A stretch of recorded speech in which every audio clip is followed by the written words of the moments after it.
Alright,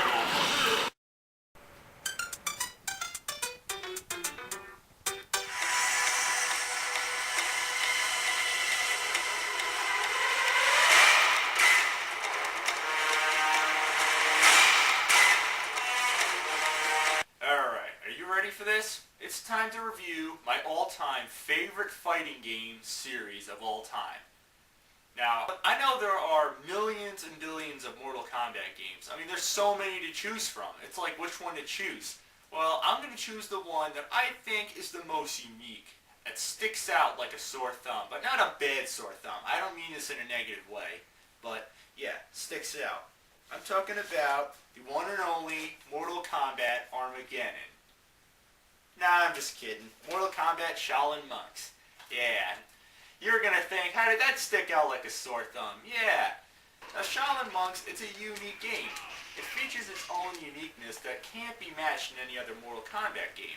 Now, it's really a shame we haven't seen too many Mortal Kombat games like this. I mean, how many times can you see one opponent beating the shit out of the other and just ripping his head off, killing him with a sword, chopping the head off, doing the scorpion spear throw, freezing him, breaking him? Oh my god, it's just insane. Now, we have seen Mortal Kombat games that go into adventure mode. I always wanted to see one like this, but it's just a shame we haven't seen too many like this. And that's why I always favored this one. Even though it's not the greatest Mortal Kombat game, it still has very interesting features to it. But there are downsides, which I'm going to mention now. First off, when you start the game, you notice there's only two characters that you can play as. You can only play as either Liu Kang or Kung Lao, but there's a perfectly good reason because they're not the villains.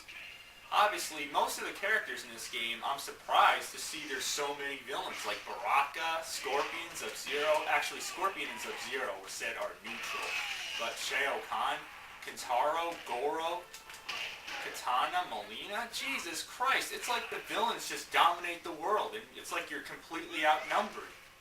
Although if you figure out the cheat code, and there's also a way, and I'm sure in the game, that you have to unlock Scorpion and Sub-Zero as playable characters. Because Sub-Zero does help you along the way. But Scorpion simply doesn't die when you have to face him. I'm getting really ahead of myself about the gameplay. Let's talk about it. Yeah, the gameplay is for the first time an actual adventure experience.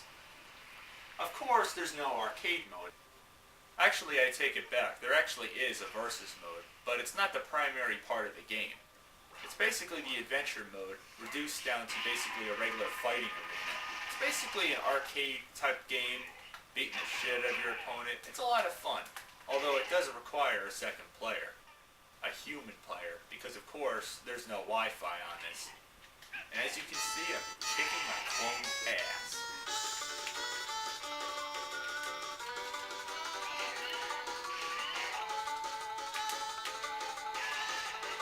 What the hell, man?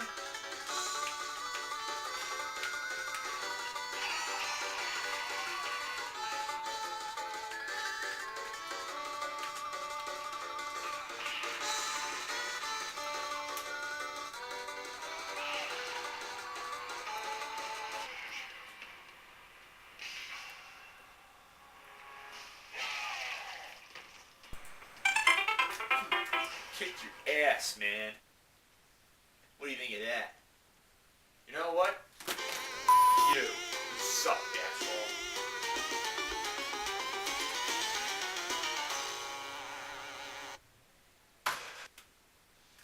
He just can't get over the fact that I once again kicked his ass. You can also play the adventure mode in a two-player co-op, teaming up, beating the shit out of the enemies. So much fun. That is if your opponent can keep up with you. But it's one of those that once one player dies, well, that ruins it for the rest of you. Both gotta start over, which really sucks. Hey, you wanna team up? No, go to hell. Come on, two-player co-op, man. Hell no, screw you, man. Well, I guess you can't get over that whole thing with that and the Super Mario Brothers thing. You remember that, right? Well, anyway, yeah, because there's some parts of the game that actually require the help of an ally. Like there's some of these stepping stone things that I guess unlock certain things in the game. Because there's also unlockables in the game if you want more fighting arenas and more playable characters in the versus mode. And actually, there's a few more extra characters. You got Johnny Cage, Katana. I didn't unlock all of them yet, so I don't even care. I'm basically focusing more on the basic primary part of the game, and that is, of course, the adventure mode. It's not like on Armageddon or Deception where you have multiple ways of playing the game. Like you have the go-kart racing on Armageddon, create a character, chess mode, puzzle mode, and regular arcade mode. This game has it all. It's the true Mortal Kombat adventure game for sure. It's way better than Deception, and it's a little bit better than Armageddon. Armageddon was pretty interesting. It was nice and lengthy, but I don't know. It just didn't cut it well enough. I found that more for the arcade mode. But Deception is all about just simply going around and learning training and different types of moves and stuff, and doing favors for people. While this one has the real adventure mode that die-hard Mortal Kombat fans are really looking for, if you're looking for something new. But as for being a new Mortal Kombat game, it definitely does stay true to the originals. It definitely does pay tribute to most of the old school games. It has most of the zones that you remember, like the portal, the acid pool. You got Shao Kahn's lair, Goro's lair, the spikes. You can even use them too to defeat the enemies. Sweet. The living forest. You can even feed the enemies to the trees.